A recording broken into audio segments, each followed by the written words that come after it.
Symbol में application ये हो सकता है कि इसमें इसके जो फीचर्स हैं वो थोड़े अलग हैं बाकी इंसेंबल की तुलना में।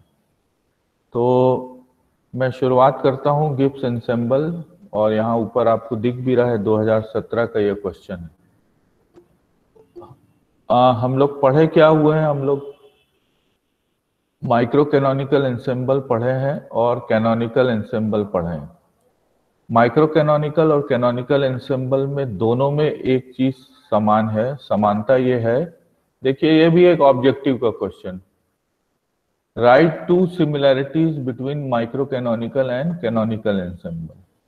ठीक है, पूछ सकता है ना ये question, write two similar features.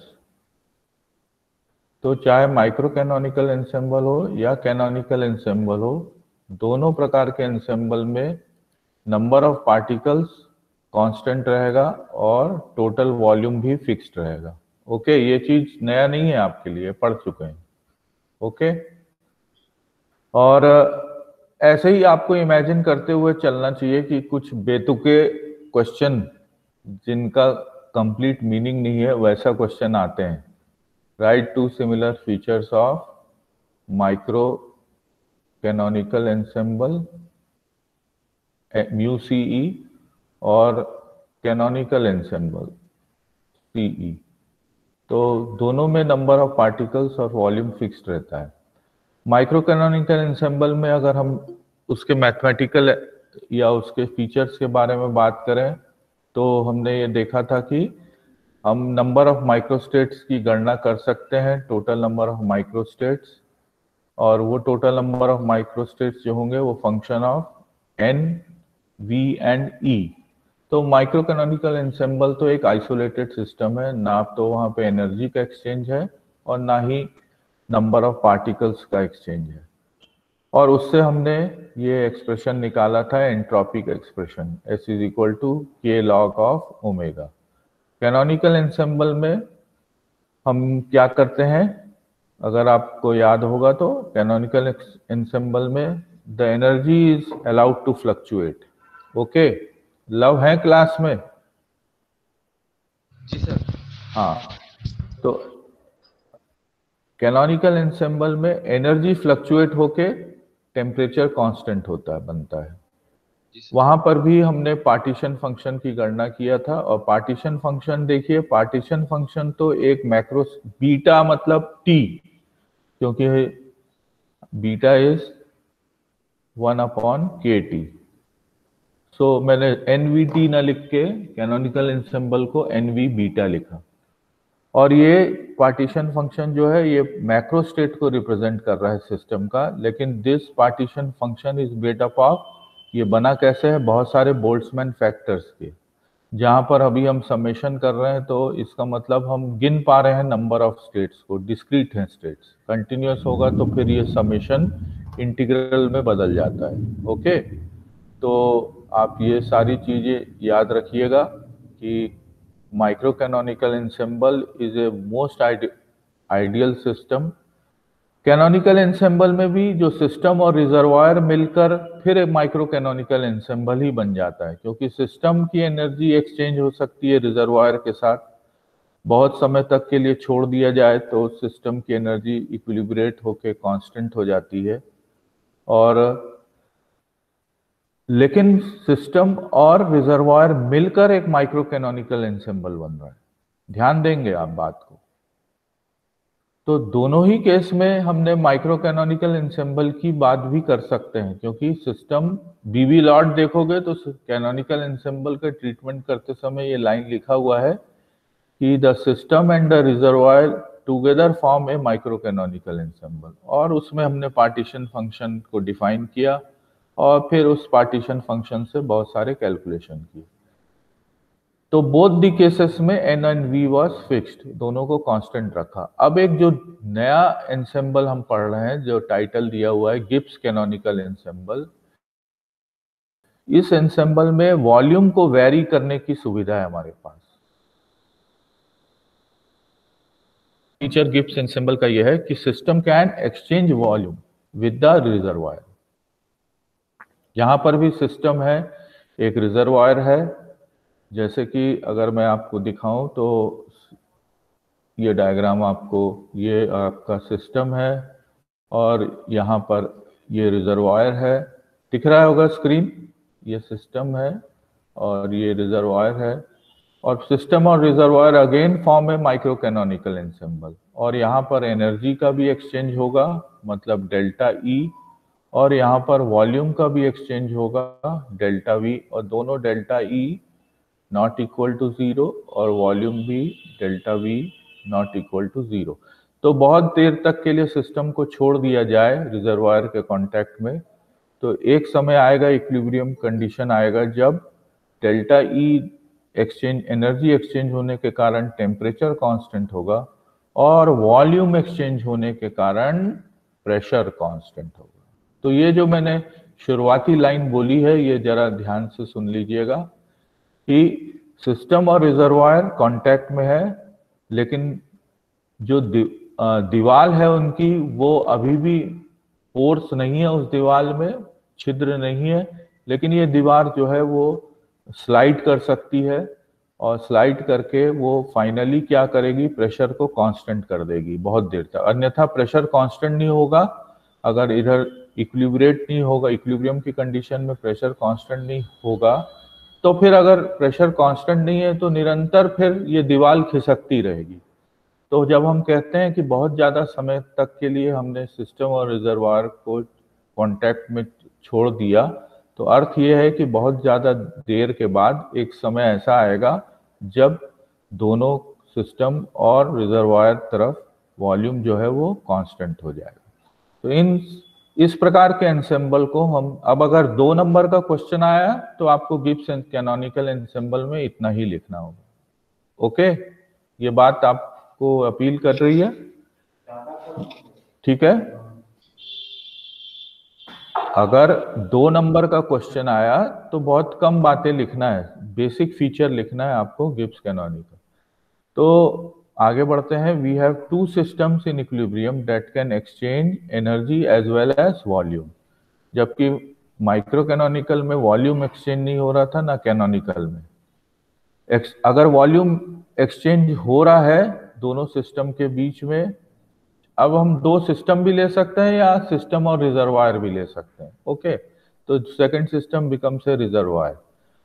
तो ये वॉल्यूम तभी एक्सचेंज हो पाएगा दोनों सिस्टम के बीच में जब एक मूविंग पार्टीशन हो, और मूविंग पार्टीशन यहाँ पे दिखा रहा है आपको। तो ये मूविंग पार्टीशन, मान लीजिए एक पिस्टन है जो फ्रीली मूव कर रहा है, उसके कारण क्या हो सकता है कि वॉल्यूम जो है वो चेंज होगा। लेकिन यहाँ पर एक लाइन लिखा हुआ है, देखिए, ये किसका वॉल्यूम होगा, जहां पे लिखा है मैं टोटल वॉल्यूम इज कंजर्व, ये किसका वॉल्यूम होगा भाई? 21 लोग ज्वाइन किए हैं क्लास को। इन 21 में से जो लोग, दिव्या सिंह, अनम्यूट करिए माइक को और बताने की कोशिश करिए कि सर लिख रहे हैं वहां पर कि टोटल वॉल्यूम कांस्टेंट है। तो टोटल वॉल्यूम का अर्थ नहीं बताना चाहेंगे। V1, दोनों system V1 plus V2 is equal to capital V। ये हाँ हाँ, मतलब दोनों सिस्टम का टोटल वॉल्यूम जो है, कंबाइंड वॉल्यूम, वो कांस्टेंट रहेगा। ओके, ठीक है जी। तो आगे बढ़ते हैं और एक चीज को फिर से रिकॉल करते हैं। रिकॉल करने का मतलब हम पढ़ चुके हैं, उसी को वापस लाते हैं दिमाग में। क्या चीज पढ़ चुके हैं? थर्मल इक्विलिब्रियम के कंडीशन में हमने स्टैटिस्टिकल मैकेनिक्स में ये देखा कि टेम्परेचर जो है वो सेम हो जाता है इक्विलिब्रियम के केस में। और ये भी हम जानते हैं कि एंट्रोपी कैसी क्वांटिटी है, एक्सटेंसिव क्वांटिटी है, विस्तीर्ण राशि है। तो अगर मान लीजिए इस प्रकार की जो हम टर्मिनोलॉजी यूज कर रहे हैं, यही टर्मिनोलॉजी हम गिब्स एंसेंबल के लिए भी करेंगे, इसलिए ये मैं बता रहा हूं। ओके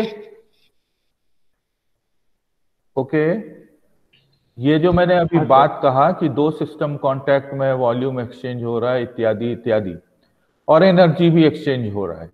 और जब एनर्जी एक्सचेंज होता है तो टेम्परेचर जाके कांस्टेंट हो जाता है। Same for any 2 systems in thermal equilibrium. क्यों हो जाता है? क्योंकि उसके पीछे एक कारण है, और कारण ये एंट्रोपी के ऊपर आधारित है। ये इसका आंसर कि why a quantity called temperature become same, क्यों एक ताप जो है दोनों निकायों के लिए थर्म ऊष्मीय संतुलन की स्थिति में समान हो जाती है। और समान इसलिए होती है क्योंकि यह एंट्रोपी का एक रोल आ जाता है। सिग्निफिकेंस ऑफ एंट्रोपी यहाँ पे समझ लेंगे। तो मान लीजिए एक सिस्टम है जिसकी की एनर्जी है E1, और इस E1 को हमने एक स्पेसिफिक वैल्यू दे दिया E, और दूसरा सिस्टम जो है वो उसकी एनर्जी E2 है, और इस एनर्जी E2 को हम कैसे लिख सकते हैं? टोटल एनर्जी होगी E1 प्लस E2, जिसमें कि E1 को E ले लिया गया है, तो E2 किसके बराबर होगा?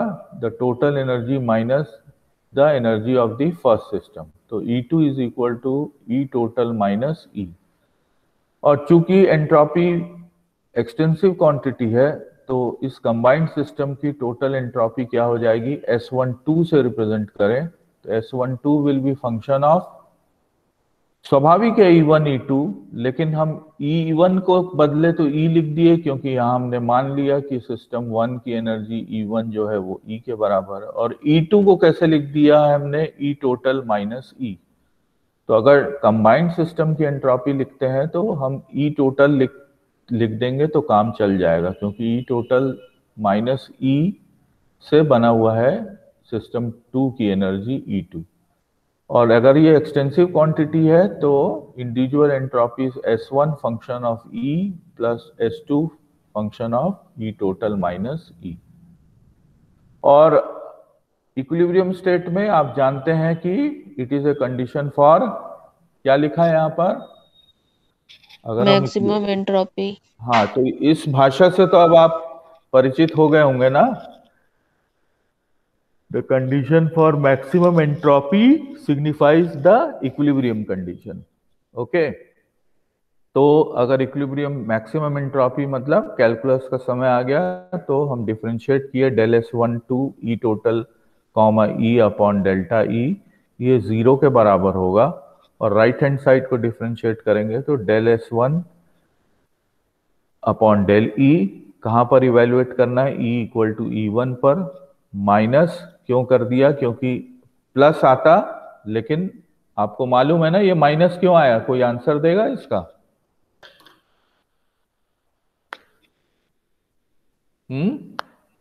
E total equal to E1 plus E2 को डिफरेंशिएट करेंगे तब। चलो, तो सेकंड टर्म में आपको इवेल्युएट करना है पार्शियल डेरिवेटिव को E इक्वल टू E2 पर। आप जान रहे हैं ये टर्मिनोलॉजी, ये जो तरीका लिखा गया है, जिस तरीके से हमने पार्शियल डेरिवेटिव को लिखा है del S1 upon del E, इसका मतलब है कि पार्शियल डेरिवेटिव को इवेल्युएट करना है E इक्वल टू E1। और सेकंड टर्म में हमने ये जानते हैं कि E जो है वो हमको कहाँ पर इवेल्युएट करना है? E2 पर इवेल्युएट करना है, जहाँ पर E टोटल माइनस E है। तो थर्मोडायनेमिक्स ये कहती है कि del S upon del E becomes same for the two systems, तब ये del S upon del E thermodynamical parameter temperature के पर डिपेंड करता है। और कैसे डिपेंड करता है? 1/T। तो इसका मतलब है कि 1/T is then the same for the two systems, और T is same for the two system. तो जिस प्रकार का तर्क अभी हमने दिया, उस तर्क को अब हम कहाँ पे लगा सकते हैं? अपने एग्जाम्पल में। तो we apply the same arguments as A and B। A and B क्या है? A आर्ग्यूमेंट क्या था कि एंट्रोपी एक्सटेंसिव क्वांटिटी है, और B आर्ग्यूमेंट ये था कि इक्विलिब्रियम स्टेट में मैक्सिमम एंट्रोपी होगी, ये B आर्ग्यूमेंट था। तो इन दोनों चीजों को याद रखते हुए हम अपने केस में आ जाएं। अगेन द एंट्रोपी, यहाँ पर भी एंट्रोपी जो है वो sum of the entropy of the two sides हो जाएगा, एक्सटेंसिव क्वांटिटी। और वॉल्यूम भी जो है वो V equal to V1 plus V2 हो जाएगा, टोटल वॉल्यूम। इसका मतलब अब जो एंट्रोपी का फंक्शन लिखना है S12 कंबाइंड सिस्टम की एंट्रोपी, वो किस किस के ऊपर निर्भर करेगी? पहले सिस्टम की एनर्जी E, दूसरे सिस्टम की energy E total minus E। तो अगेन डिपेंडेंस आ गया यहाँ पर E पे, तो हमने सिर्फ यहाँ E टोटल लिखा। फिर अगेन ये किस पर डिपेंड करेगा, V पर, और साथ में किस पर डिपेंड करेगा, V टोटल माइनस V पर। तो यहाँ पर V टोटल है। तो ये जो नोमेनक्लेचर है टोटल एंट्रोपी का, ये आपने समझा कि S12 को कैसा लिखा गया है? क्यों भाई, ये समझ गए? हेलो सर और एक बार बताइए। अच्छा, S12 is the entropy of the combined system. Okay, तो कंबाइंड सिस्टम में का स्पेसिफिकेशन करना है। तो अभी आप देख रहे हैं कि एनर्जी और वॉल्यूम दोनों पैरामीटर्स इंपॉर्टेंट हो गए। पहले सिस्टम के लिए एनर्जी जो है वो E1 इक्वल टू E है। पहले सिस्टम के लिए volume V1 equal to V है। दूसरे सिस्टम की एनर्जी को हम लिख सकते हैं E टोटल माइनस E लिख सकते हैं। दूसरे सिस्टम का वॉल्यूम हम लिख सकते हैं V टोटल माइनस V। तो अगर हम फंक्शनल डिपेंडेंस देखें तो एंट्रोपी का फंक्शनल डिपेंडेंस हम इन 4 वेरिएबल से दिखा सकते हैं, E, V और V टोटल और E टोटल। अब क्लियर है बात? हाँ सर।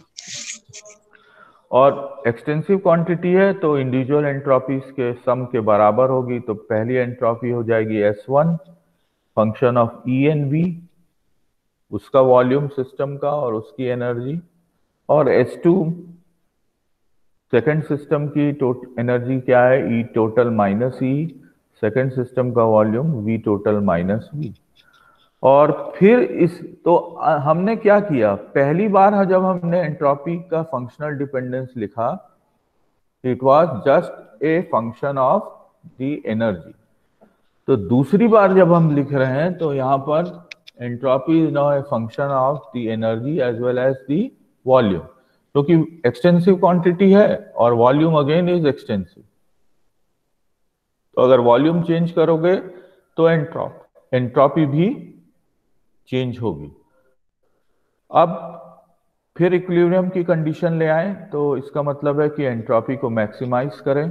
तो जब मैक्सिमाइज करेंगे तो पिछली बार जब हमने मैक्सिमाइज किया था फर्नीश्वर या विभाष, तो हमने कितने वेरिएबल्स के रिस्पेक्ट हमने पार्शियल डेरिवेटिव लिया था? ई के रिस्पेक्ट में किया था सर। ओके, और इस बार जब हम एंट्रोपी को मैक्सिमाइज करेंगे इक्विलिब्रियम कंडीशन के लिए तो भी दोनों, E और V दोनों के लिए। तो maximising the entropy demands that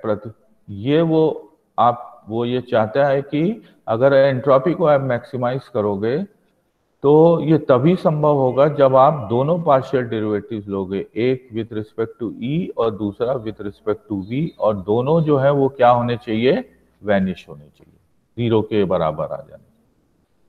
तो दिस विल गिव, तो ये करने से क्या फायदा होगा? फायदा ये होगा कि जब हम E डेरिवेटिव लेंगे तो जैसा कि आपको मालूम है टेम्परेचर नाम की क्वांटिटी 1/T जो डिफाइंड है 1/T equal to del S upon del T del E, वो दोनों साइड्स में सेम हो जाएगी, नहीं रिपीट करते हैं। और दूसरी बार हम जब V के रिस्पेक्ट इसको करेंगे तब क्या मिलेगा, del S12 upon del V किसके बराबर इक्वेट करेंगे, 0 के बराबर। तो होपफुली मैं ये मान लूं कि आपको ये बात समझ आई है कि जब हम partial derivative with respect to V लेंगे ऑफ द टोटल एंट्रोपी तो इक्विलिब्रियम के कंडीशन में इसको मैक्सिमाइज होना चाहिए और कैलकुलस के रूल्स के अनुसार it should be equated to 0। Okay, बढ़ूं आगे।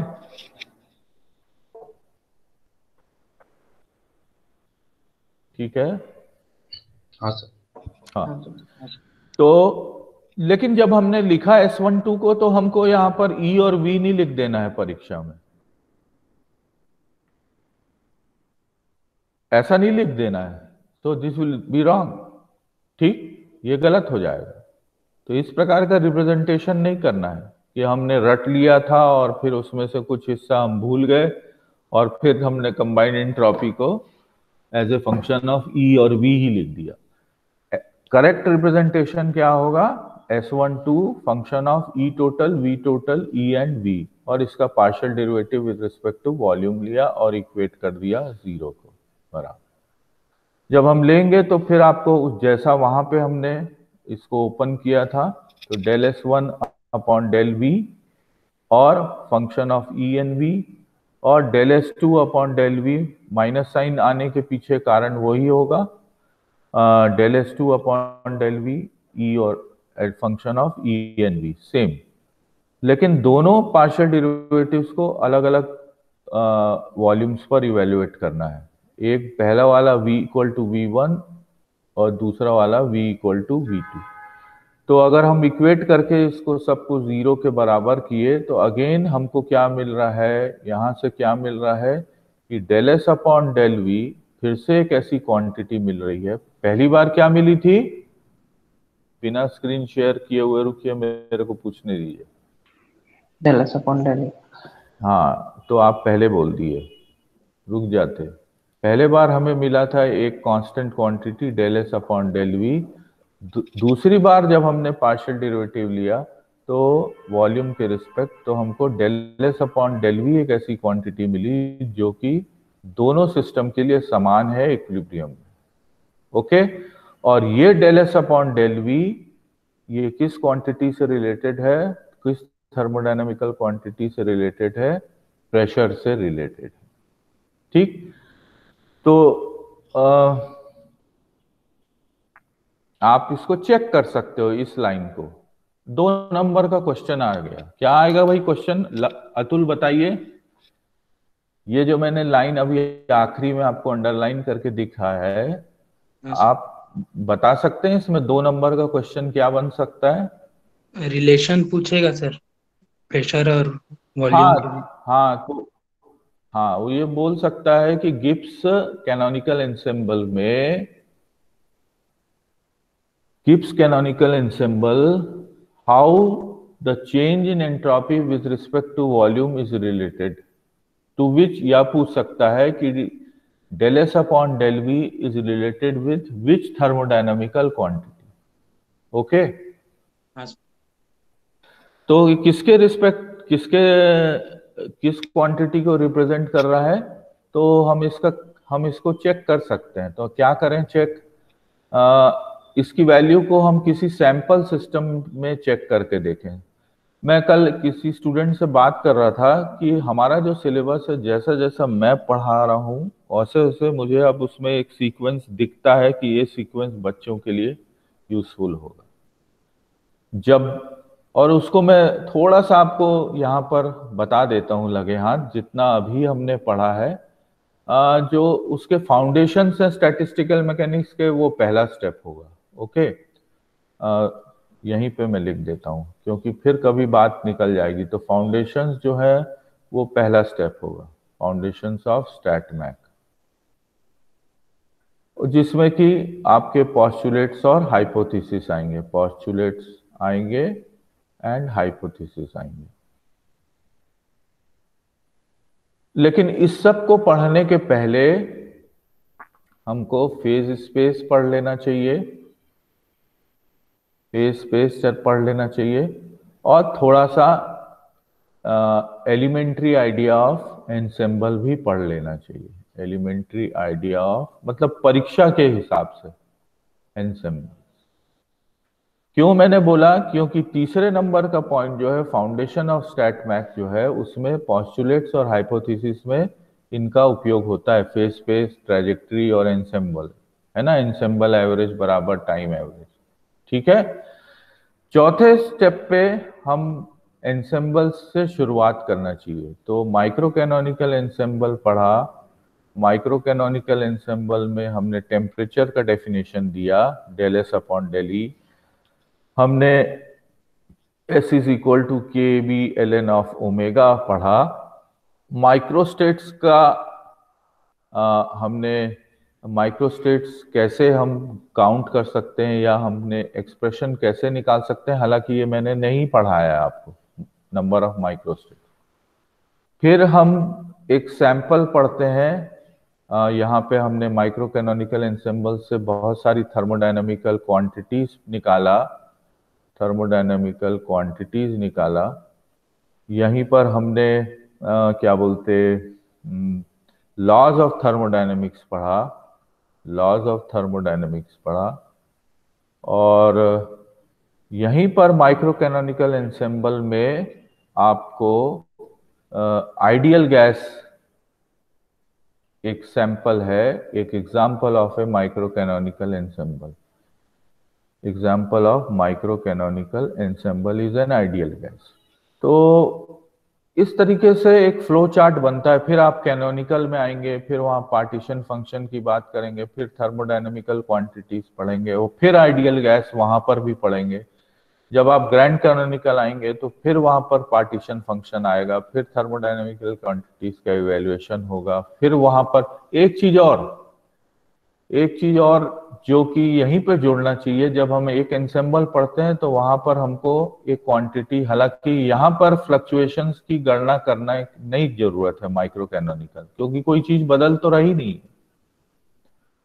लेकिन जब हम कैनोनिकल एंसेम्बल पढ़ते हैं तो फिर हमको फ्लक्चुएशंस भी यहीं पर पढ़ना चाहिए। फ्लक्चुएशंस इसलिए पढ़ना चाहिए क्योंकि एनर्जी एक्सचेंज हो रहा है, तो फ्लक्चुएशंस भी कोर्स में इसीलिए डाला गया है कहीं पर। तो इत्यादि बहुत सारी बात हैं जो मतलब बड़ा कठिन है उसके सिलेबस को पहले तो आपको स्ट्रीमलाइन करना। खैर आगे बढ़ते हैं। तो उसी तरीके से जब हमको गिब्स कैनोनिकल एंसेम्बल में del S upon del V को बारे में उसका फिजिकल, उसको हम देखें कि उसका सिग्निफिकेंस क्या है थर्मोडायनामिकल, तो हमने एग्जाम्पल ले लिया मोनो एटॉमिक आइडियल गैस। तो आपको ये दिख रहा है कि यार आइडियल गैस तो हर जगह ले रहा है। तो आइडियल गैस का ये मतलब नहीं है कि सिर्फ कैनोनिकल एंसेम्बल में, आप माइक्रो कैनोनिकल में उसका ट्रीटमेंट कर सकते हैं, कैनोनिकल में कर सकते हैं, और ग्रैंड कैनोनिकल और सब। तो एंट्रोपी तो क्या ले लेते हैं, using entropy of A mono atomic ideal gas in the canonical ensemble. तो आपने देखा था एंट्रोपी को, आपने वॉल्यूम के रिस्पेक्ट, अगर जब हमने एंट्रोपी, मतलब दिस डजंट मीन दैट ये थर्मोडायनेमिक रिलेशंस हैं एक्चुअल में। Del S upon del V किसके बराबर निकल के आया था, मैंने कराया आपको, किसी को याद आ रहा है? क्यों भाई?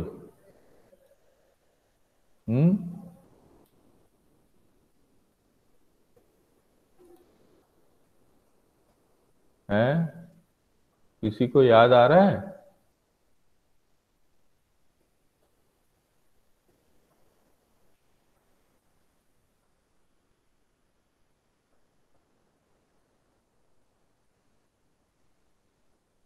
आवाज नहीं आ रही क्या?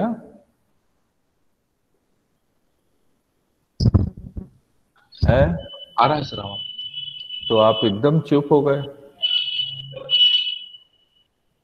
सर उसमें जो पी अपॉन टी आता है उसको बोल रहे हैं? हाँ हाँ हाँ हाँ।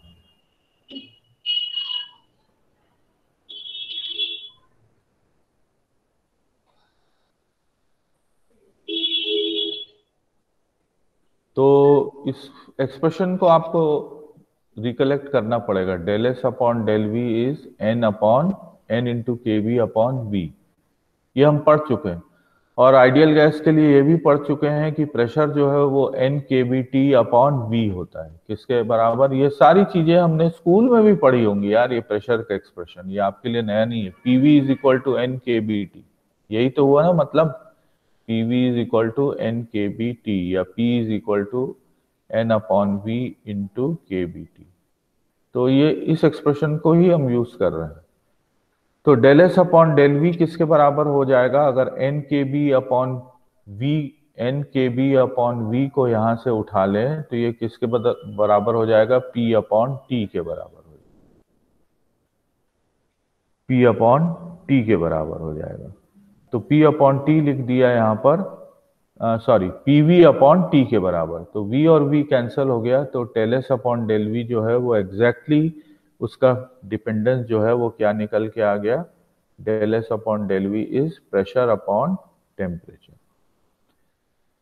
तो हमने लेफ्ट हैंड साइड ये निकाल लिया है कि del S upon del V is the same for any two systems in equilibrium, और ये भी जानते हैं कि 1 upon T जो है वो दोनों सिस्टम अगर इक्विलिब्रियम में होंगे तो सेम रहेगा। तो इसका मतलब ये हो गया कि T इंटू प्रेशर किसके बराबर हो गया, प्रेशर बराबर हो गया T into del S upon del V. ये क्वांटिटी क्या हो गई, it is the same for any two systems in equilibrium, और इस क्वांटिटी को हम किस नाम से पहचानेंगे, प्रेशर के नाम से पहचानेंगे। तो ये एक इंपॉर्टेंट रिलेशनशिप है, P equal to T into del S upon del V into at a constant energy.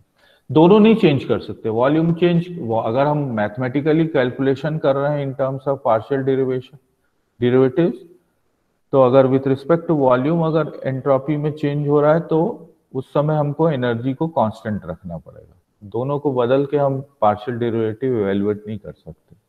ठीक है, तो अब ज्यादा क्लियर हो रहा है कि ये दूसरा क्वेश्चन क्या बनता है। दूसरा क्वेश्चन ये बनता है कि शो डैट, आवाज आ रही है एकदम से आप लोग? वर्षा, ये क्वेश्चन बनता है, show that for a Gibbs canonical ensemble del S upon del V, del S upon del V represents del S upon del V represents dependence on pressure। ठीक है, और कैसे हो रहा है, del S upon del V को temperature से multiply करेंगे तो प्रेशर मिलेगा। तो हमने ये क्वांटिटी को डिफाइन किया है as the pressure which remains constant for the two system. तो एक क्वेश्चन तो यहाँ पर ये बन जाएगा कि गिब्स पैराडॉक्स क्या है, और गिब्स पैराडॉक्स की सहायता से आप ये बताइए कि थर्मल इक्विलिब्रियम के केस में pressure remains constant for the two systems. सुन रहे हैं ये क्वेश्चन? देखिए, मैं किसी चीज की गारंटी नहीं है कि इस बार क्वेश्चन कैसा आएगा, तो जैसे जैसे दिमाग में आ रहा है मेरे को क्वेश्चन, मैं आपको बताते जा रहा हूं कि show write the characteristics of Gibbs canonical ensemble. सुन रहे हैं आप लोग? और चाहो तो लिख लो, write the characteristics of a Gibbs canonical ensemble and show that for a Gibbs canonical ensemble del S upon del V define या gives the dependence of pressure, या del S upon del V से you can find pressure। तो इस प्रकार की चीज आप छोटा क्वेश्चन 5 नंबर का भी आप तैयार कर सकते हैं। तो इसका मतलब फाइनली 2 लाइन कि एक दोनों सिस्टम्स के लिए एक यूनिक प्रेशर होगा इक्विलिब्रियम में, और ये इसलिए ये कोई ऐसा रिजल्ट नहीं मिला जो हम जिसका अंदाज नहीं लगा सकते। अंदाज इसलिए लगा सकते हैं कि जब गैस दो इक्विलिब्रियम में आ जाएंगी विथ इक्वल प्रेशर, और अगर इक्विलिब्रियम में आती हैं और प्रेशर नहीं है बराबर, तो जब भी प्रेशर का ग्रेडियंट होगा तो फोर्स लगेगा, और एक रिजल्टेंट फोर्स लगेगा और पार्टीशन जो है मूव करने लगेगा। तो इस प्रकार की चीज में अगर आप इक्विलिब्रियम कंडीशन देखेंगे गिब्स कैनोनिकल एंसेंबल में, तो टेम्परेचर के साथ साथ प्रेशर भी एक क्वांटिटी निकल के आती है। ठीक, तो ये एक बात थी गिब्स एंसेंबल की। एक दूसरी बात है जो एक और क्वेश्चन यहाँ पे पूछ सकता है। देखिए, तो दिख रहा है आपको स्क्रीन? हाँ सर। यहां पर ये बड़ा क्वेश्चन आ सकता है, लिख लीजिए, मैं हालांकि शेयर कर दूंगा लेकिन ये मैंने लिखा नहीं है। Calculate the probability of A microstate in the Gibbs canonical ensemble and obtain the expression for partition function. रुकिए, मैं क्वेश्चन लिख देता हूं, आप लोग लिख लोगे इसको? यहाँ पे मैं लिख रहा हूं, उसको लिख लेंगे आप लोग। ठीक है, लिख लेंगे? हाँ सर। क्योंकि ये मैं फिर से नहीं लिखूंगा, अभी लिख दे रहा हूं मैं आपको क्या क्वेश्चन बन सकता है इसमें, बड़ा क्वेश्चन।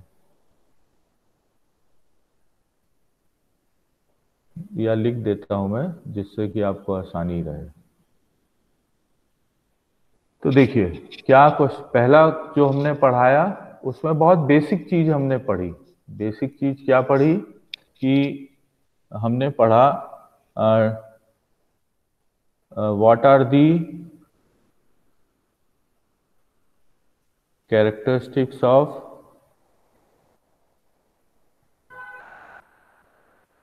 अब शॉर्ट फॉर्म में लिख दे रहा हूं, Gibbs canonical ensemble. What are the characteristics of Gibbs canonical ensemble. दूसरा, show that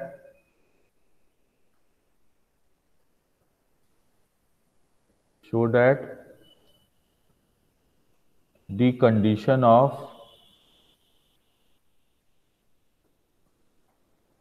del S by del V equal to 0 in equilibrium state determines the pressure of the system। ये भी पूछ सकता है, which are the two quantities which fluctuate in the Gibbs canonical ensemble. सभी का answer मिल गया आपको?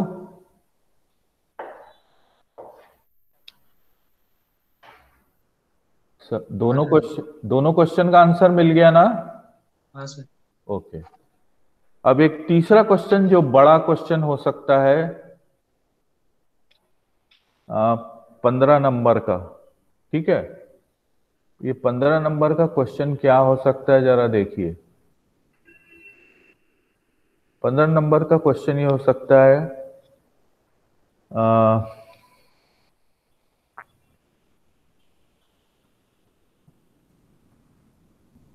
ये लिख सकते हैं, डिस्क्राइब नहीं लिखना चाहिए,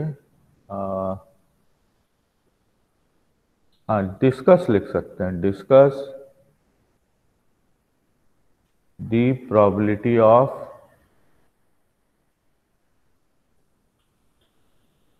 माइक्रोस्टेट इन गिब्स कैनोनिकल एंसेम्बल, ठीक है। उसके बाद क्या लिखा था मैंने, दूसरा चीज क्या बताना है, हाँ partition function. Obtain an expression for, तो इसमें डेरिवेशन कुछ भी नहीं है फॉर पार्टीशन फंक्शन, कोई विशेष डेरिवेशन नहीं है। जो हम कैनोनिकल एंसेम्बल में पढ़ते हैं पार्टीशन फंक्शन का एक्सप्रेशन, उसको थोड़ा एक्स्ट्रापोलेट करते हैं, क्योंकि वहां तो माइनस बीटा इंटू ई से काम चल जाता था, लेकिन यहाँ पे थोड़ा सा एक दूसरी क्वांटिटी और लाना पड़ता है। तो obtain an expression for partition function. और अगर आप मेरे इस नोट्स को देखेंगे तो मैंने बहुत कोशिश की है कि मैं भाषा ज्यादा लिखूं, आप भाषा कम कर सकते हैं। ये पार्टीशन फंक्शन बन गया और उसके बाद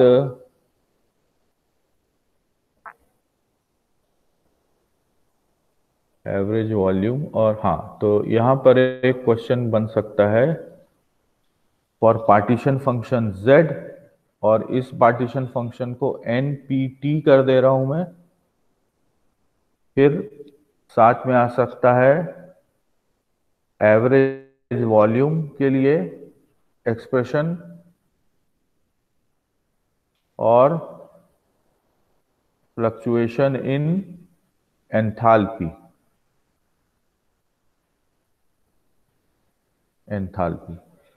ये 15 नंबर का क्वेश्चन बनता है। एक 5 या 6 नंबर का क्वेश्चन ये भी बन सकता है, शायद मैंने लिख दिया है इसको, आपको दिख जाएगा नोट्स में कहीं पर मैंने लिखा है ये क्वेश्चन को।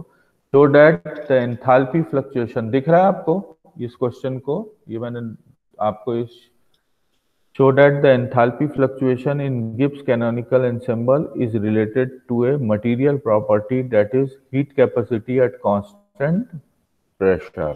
CP और CV सुने होंगे आप लोग, सुने हैं ना? हाँ सर। ठीक, तो थोड़ा सा पढ़ इसलिए ले रहे हैं क्योंकि अगर किस्मत खराब हो तो फिर कुछ भी हो सकता है, और किस्मत अच्छी हो तो जो आपने पढ़ा वही आ गया। तो इस क्लास की थोड़ी शुरुआत कर देता हूं मैं। 11:46 ही हुआ है अभी, और आपको शुरुआत में मैं बहुत सारी बातें जो बताने की हैं वो पहले बता देता हूं, तो अगली क्लास में इसके मैथमेटिक्स को कर लेंगे। आपसे पूछ दिया कि मैक्रोस्टेट गिब्स एंसेंबल का कैसे स्पेसिफाई करेंगे, आंसर क्या होगा? किससे स्पेसिफाई करेंगे फनीश्वर? एनपीटी से। ओके, हाँ जी तो सर। एक सिस्टम का मैक्रोस्टेट जब हम specify, there can be a one particular macrostate, और जितनी हमने सांख्यिकी, यांत्रिकी या स्टैटिस्टिकल मैकेनिक्स पढ़ी है, उस पर्टिकुलर मैक्रोस्टेट के corresponding there is a very very large number of microstates. Okay, बढ़ू आगे। तो जब हम बोले, आपसे क्वेश्चन पूछ दिया कि गिब्स कैनोनिकल एंसेंबल में एक मैक्रोस्टेट को कैसे स्पेसिफाई कर सकते हैं, तो स्पेसिफाई करने के लिए हमारे को 3 वेरिएबल्स लेने हैं, 3 क्वांटिटीज लेनी है। एक टोटल नंबर ऑफ पार्टिकल्स, दूसरा प्रेशर, तीसरा टेम्परेचर, जो सबके सब कैसे हैं? कांस्टेंट है। ये आपको पहले क्वेश्चन के आंसर में भी फायदा मिल जाएगा इसका। इसके एग्जाम्पल क्या हो सकते हैं? हमने कहा था ना, आइडियल गैस ले सकते हैं जो constant values of N, P and T. दूसरा क्या हो सकता है, जो आपके कोर्स में लिखा नहीं गया है, लेकिन अगर आप किसी भी किताब स्टैटिस्टिकल मैकेनिक्स की देखेंगे तो एक, जब भी एंसेंबल पढ़ता है तो एक मैग्नेटिक स्पेसिमेन की बात बार बार करता है, जिन्होंने देखा हो किताब थोड़ी।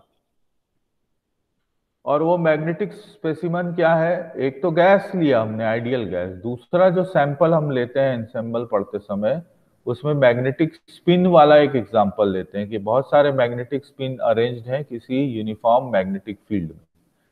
तो तब state of macroscopic state of the system कैसे बनेगा?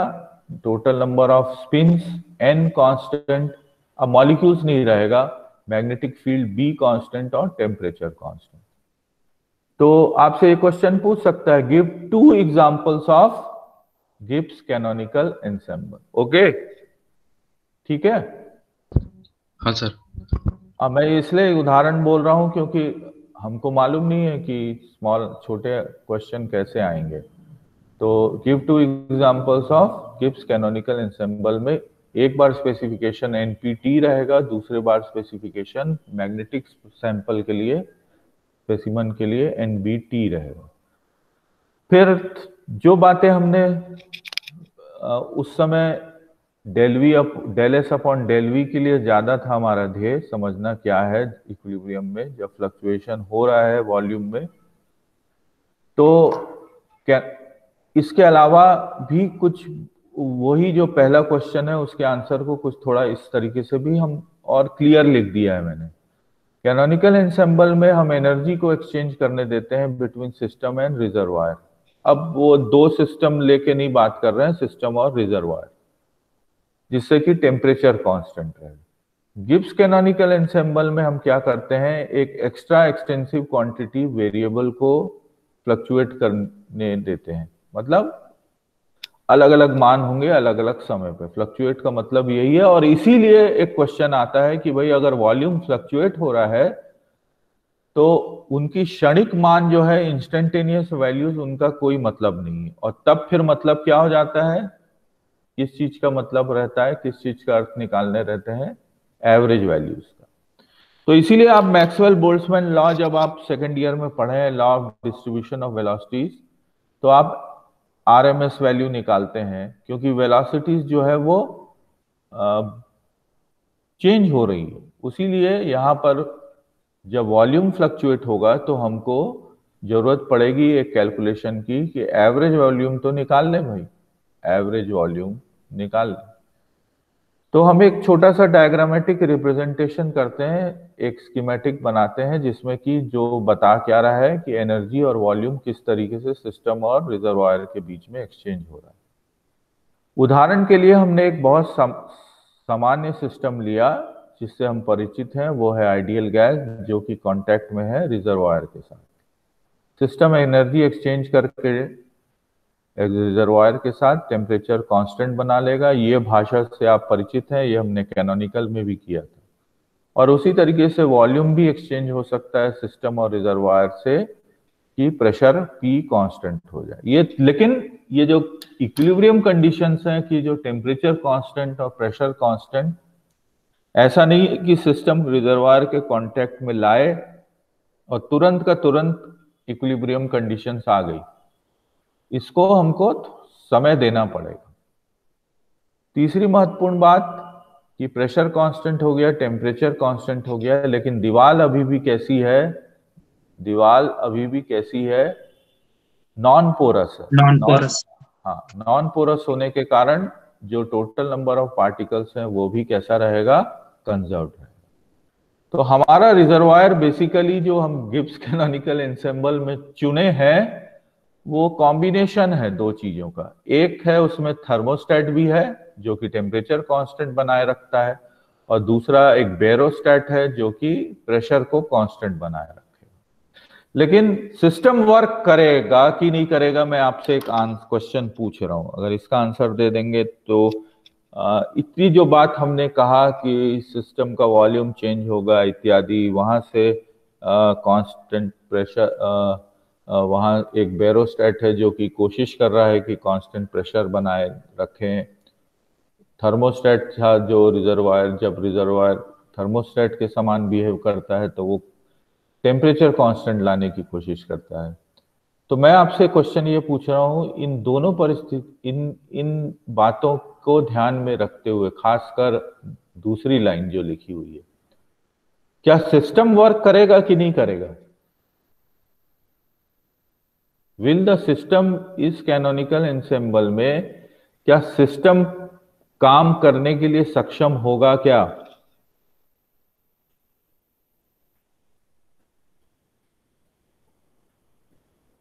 सर अगर प्रेशर कांस्टेंट नहीं रहेगा तो मतलब सिस्टम मूव करने लगेगा, डायनेमिक में आ जाएगा। ठीक है, तो ये बताओ फनीश्वर की पीवी टाइप का वर्क का महत्व रहेगा कि नहीं? क्योंकि वर्क डन का कैलकुलेशन जब हम थर्मोडायनेमिक्स करते हैं तो पीवी वर्क का कैलकुलेशन बहुत किए, pressure multiplied by volume. Okay जी सर। तो यहां पर पीवी का अस्तित्व आएगा कि नहीं? हाँ, प्रेशर इनटू आना चाहिए, आना चाहिए। ठीक, तो मैंने इसलिए बोला क्योंकि इस थोड़ी देर के बाद हम इस चीज का यूज करते हैं। तो प्रेशर कांस्टेंट बेरोस्टेट बना के रख रहा है, थर्मोस्टेट टेम्परेचर कांस्टेंट बनाने की कोशिश करेगा। और ऐसे सारे सिस्टम के लिए पहले क्वेश्चन का आंसर यहाँ पर भी दिया है कि सिस्टम स्पेसिफाई किससे होगा? मैक्रोस्टेट सिस्टम का एनपीटी। लेकिन अब हम आगे बढ़े। क्वेश्चन ये है कि number discuss the probability of A microstate and obtain an expression for the partition function. तो जब मैं माइक्रोस्टेट की बात करूंगा, ये बहुत ध्यान से सुनना क्योंकि कल की क्लास सिर्फ मैथमेटिक्स रहेगी। जब मैं सूक्ष्मावस्था की बात करूंगा तो अंत में सूक्ष्मावस्था किन किन कारणों से बनेगी? चलिए, किसी एक समय पर सिस्टम ने एक पर्टिकुलर वॉल्यूम ऑक्यूपाई किया हुआ है, एक पर्टिकुलर वॉल्यूम ऑक्यूपाई किया हुआ है। वो पर्टिकुलर वॉल्यूम एक माइक्रोस्टेट को रिप्रेजेंट कर रहा है। तो वो जब एक पर्टिकुलर वॉल्यूम ऑक्यूपाई किया हुआ होगा तो एक सेट ऑफ कोऑर्डिनेट्स होंगे, उसके पोजीशन कोऑर्डिनेट्स, और एक सेट ऑफ मोमेंटम कोऑर्डिनेट्स होंगे। तो जब मैं माइक्रोस्टेट को स्पेसिफाई करूंगा तो माइक्रोस्टेट की स्पेसिफाई करने के लिए मुझे क्या क्या चीज की जरूरत होगी? पोजीशन कोऑर्डिनेट्स पता रहने चाहिए, सारे पार्टिकल्स के सारे पोजीशन कोऑर्डिनेट्स और मोमेंटम कोऑर्डिनेट्स पता रहने चाहिए। ये तो साधारण भाषा है जो हम पढ़े आ रहे हैं, मतलब large collection of position and momentum coordinates एक पर्टिकुलर माइक्रोस्टेट। लेकिन अभी हमने ये देखा कि ये माइक्रोस्टेट किस पर निर्भर कर रहा है, ये निर्भर किस पे कर रहा है, वॉल्यूम पर भी निर्भर कर रहा है। मतलब corresponding to a particular microstate there is a particular volume of the system. ये बात आपको अपील कर रही है क्योंकि वॉल्यूम चेंज हो रहा है।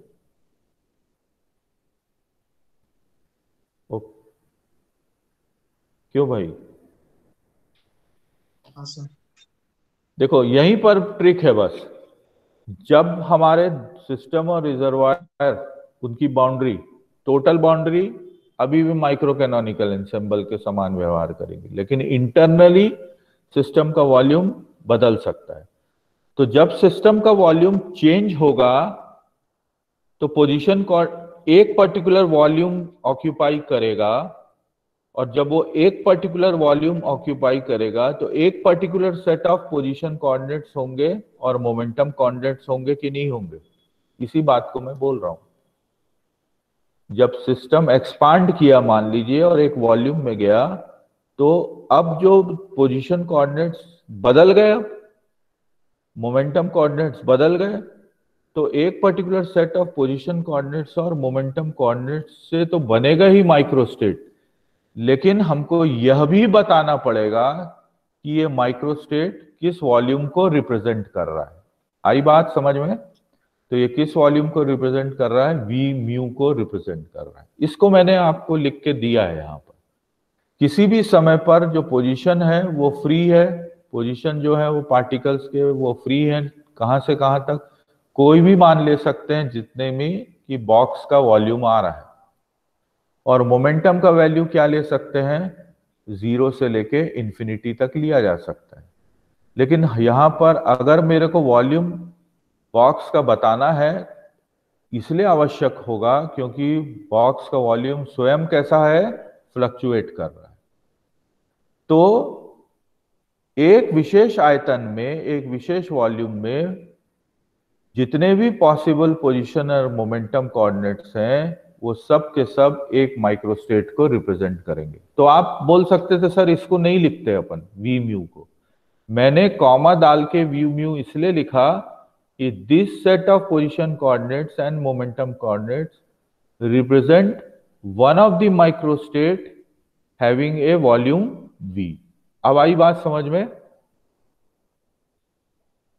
ये QP का जो सेट है वो एक विशेष सूक्ष्म अवस्था को अंकित कर रहा है।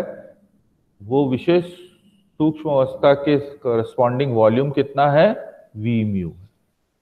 ठीक है?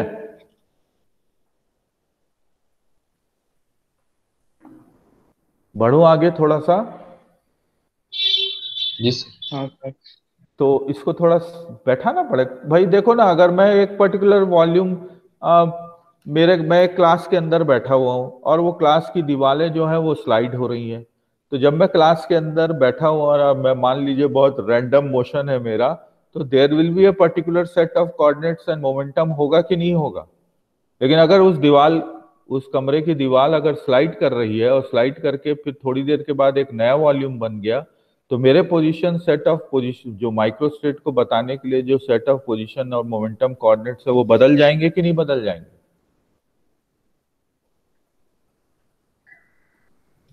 बदल जाएंगे ना? बदल जाएंगे। हाँ सर, चेंज हो जाएंगे। ओके। तो अगर आप इस बात आपको अपील करी तो इसीलिए हमने म्यू मतलब one of the microstate. Mu कोई क्वांटिटी नहीं है, ध्यान दीजिएगा। अगर रटने की बहुत सुंदर आदत है और रटते रटते ये भी समझ कि सर ये म्यू तो कोई क्वांटिटी को रिप्रेजेंट कर रहा है, नहीं, mu is representing one of the microstates. Okay, तो इसीलिए मैंने इक्वल टू नहीं लिखा है, क्या लिखा है? This mu specifies a set of QI and PI at a volume V mu. ठीक, तो अब हम आगे बढ़ते हैं। तो जब वॉल्यूम फ्लक्चुएट होता है और सिस्टम ऑक्यूपाई करेगा नया वॉल्यूम, तो फिर से सारे set of position coordinates change हो जाएंगे और तब फिर एक नया माइक्रोस्टेट उस वॉल्यूम के लिए बन जाएगा। तो मूल बात यह है कि जब हम माइक्रोस्टेट को स्पेसिफाई करते हैं तो ये महत्वपूर्ण है कि ये किस वॉल्यूम के लिए है और किस सेट ऑफ कोऑर्डिनेट्स के लिए है।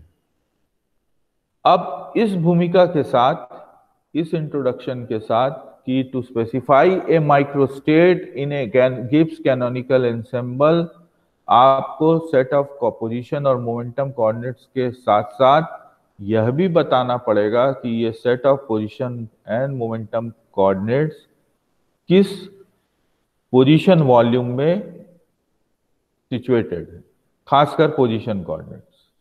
ओके, क्योंकि मोमेंटम कोऑर्डिनेट्स तो 0 से इंफिनिटी है, लेकिन जब मैं वॉल्यूम चेंज कर रहा हूं, जब पोजीशन वॉल्यूम चेंज कर रहा हूं, तो QI तो चेंज होगा ही होगा। अब हमारा क्वेश्चन आ जाता है probability of finding A system in A particular microstate. अब भाषा देखिए, जो उस क्षण पर किस वॉल्यूम में है, V म्यू वॉल्यूम में। ओके, ठीक है, ठीक है जी सर। बोर तो नहीं हो गए? नहीं सर। नहीं भाई सर। हाँ, और मेरे कई बार लगने लग जाता है कि ऐसे ही बहुत कम हमारे साथी रहते हैं क्लास में, और क्योंकि बाकी लोगों ने तो सर्टिफिकेट दे दिया है हम लोग को, तो चलो ठीक है। तो अब फनीश्वर, मैंने एक क्वेश्चन आपसे पूछा था, उस क्वेश्चन को आप रिकलेक्ट करिए। जी सर। हाँ, मैंने क्या क्वेश्चन पूछा था और लगभग आपने जवाब भी सही दिया था। टोटल नंबर ऑफ वॉल्यूम ऐसा कुछ? नहीं नहीं नहीं नहीं, किसी और ने सुना था वो संवाद हम दोनों के बीच का। PV work. हाँ, मैंने फनीश्वर से पूछा था कि इस प्रकार के ट्रांजिशन में जब वॉल्यूम चेंज हो रहा है, सिस्टम और प्रेशर बनाए रखना है, बैरोमीटर अलग काम कर रहा है कि भाई तुम प्रेशर सेम बनाए रखो, तो फिर उसमें वो जो वहां से जो एजेंसी है बैरोस्टैट की, उसके अगेंस्ट ये सिस्टम को तो कुछ काम करना पड़ेगा। और इसीलिए अब जो एनर्जी स्केल है, एनर्जी स्केल जो है रिलेवेंट होगी, वो सिर्फ एनर्जी के बराबर नहीं होगी, बल्कि एनर्जी के बराबर मतलब हैमिल्टोनियन के बराबर। आप क्वांटम मैकेनिक्स पढ़े और क्लासिकल मैकेनिक्स भी पढ़े हैं ना? हाँ सर। तो वहां पे हम अक्सर हैमिल्टोनियन का उपयोग करते हैं, when Hamiltonian is explicitly equal to the energy, और खासकर ये इस प्रकार का टर्म दिख रहा होगा आपको। लेकिन यहां पर इस केस में गिब्स कैनोनिकल एंसेंबल में जो सिस्टम हमने चुना, जिसके ऊपर जो कॉज लग रहे हैं, जो कारण बन रहे हैं, कारण ऐसे बन रहे हैं कि ये सिस्टम जो है एक प्रेशर वॉल्यूम वर्क भी करेगा, और वो प्रेशर वॉल्यूम वर्क कैसा होगा, P multiplied by volume corresponding to a particular microstate. और ये सिस्टम जो कार्य करेगा, ये किसके खिलाफ करेगा? बैरोस्टैट, जो खुद कोशिश क्या कर रहा है कि प्रेशर को तो मैं सामान्य बना, वॉल्यूम चेंज होता जाए लेकिन मैं प्रेशर को कांस्टेंट बनाए रखूंगा। तो इस कारण से सिस्टम को एक वर्क करना पड़ेगा। इसका मतलब यह है कि सिस्टम जो है वो मैकेनिकली आइसोलेटेड नहीं है। अगर मैकेनिकली आइसोलेटेड होता तो किसी प्रकार का भी मैकेनिकल वर्क का कैलकुलेशन का कोई सिग्निफिकेंस नहीं होता, मतलब पीवी वर्क का कोई मतलब नहीं रहता। लेकिन चूंकि सिस्टम मैकेनिकली आइसोलेटेड नहीं है, इसलिए प्रेशर वॉल्यूम वर्क भी एग्जिस्ट करना चाहिए। तो जो एनर्जी स्केल बनेगा, ये क्यों आई बात? ये बात इसलिए आई कि अगर आपको मैं लिख के बताऊं कि इस प्रकार का, याद आ रहा है? प्रोबेबिलिटी जो है, it is proportional to, canonical में क्या पढ़े हैं? Boltzmann factor. Boltzmann factor. और तब ये एनर्जी जो थी, ये हैमिल्टोनियन E के बराबर थी। तो यहां कोई झंझट नहीं हुआ, स्पेसिफिकली एनर्जी यही थी। लेकिन अब की बार हम आप देख रहे हैं कि अब जो एनर्जी है, जो रिलेवेंट एनर्जी स्केल होगा, जिसमें कि एनर्जी का चेंज होगा, जिसमें कि एनर्जी का फ्लक्चुएशन होगा, उसमें इस हैमिल्टोनियन के साथ क्या ऐड करना पड़ेगा। अब आपको लग रहा होगा कि ये क्वेश्चन में क्यों पूछ रहा था। ये क्वेश्चन इसलिए पूछ रहे थे कि अब जो एनर्जी स्केल बनेगा, उस एनर्जी स्केल में एक हैमिल्टोनियन के अलावा क्या एक टर्म आएगा, प्रेशर वॉल्यूम टर्म आएगा। और यहाँ पर यह हैमिल्टोनियन जो लिखा गया है, आप समझ रहे हैं, हमने आइडियल गैस का उदाहरण लिया हुआ है और ट्रांसलेशनल काइनेटिक एनर्जी का टर्म एग्जैक्टली एनर्जी के बराबर होगा, लेकिन साथ में सिस्टम के ऊपर ये वर्क ने किया है। तो इस मॉडिफिकेशन के बाद जो एक नंबर में मॉडिफिकेशन दिया हुआ है, अब हम प्रोबेबिलिटी निकाल सकते हैं सिस्टम की इन ए गिवन माइक्रोस्टेट म्यू। लेकिन परीक्षा में ये भी बताना है कि किस वॉल्यूम पर ये प्रोबेबिलिटी निकाल रहे हैं, माइक्रोस्टेट की क्या वॉल्यूम। तो माइक्रोस्टेट की वॉल्यूम नहीं है, बेसिकली सिस्टम एक ऐसे माइक्रोस्टेट में है जिसमें कि सिस्टम का वॉल्यूम वी म्यू। और ये कैसे निकाल सकते हैं, उसी में चेंज करेंगे। तो यहां से जो मैं पढ़ा आज यहीं तक रोक देता हूं, कल की क्लास में हम यहां से पढ़ाएंगे आपको। और मैं आपको अगर आप चाहेंगे तो मैं इसका लेक्चर, ये जो मैंने लिखा है कुछ जो बातें लिखी हैं, इसको मैं आपको शेयर कर देता हूं, जिससे कि आपको समझ आ जाएगा। और शायद समझ आ जाएगा तो फिर मेरे को कुछ समझ आएगा तो मुझे बताना आसान हो जाएगा। ठीक है, ऐसा करें। बाकी फाइनल डिसीजन आपको लेना है कि इससे, लेकिन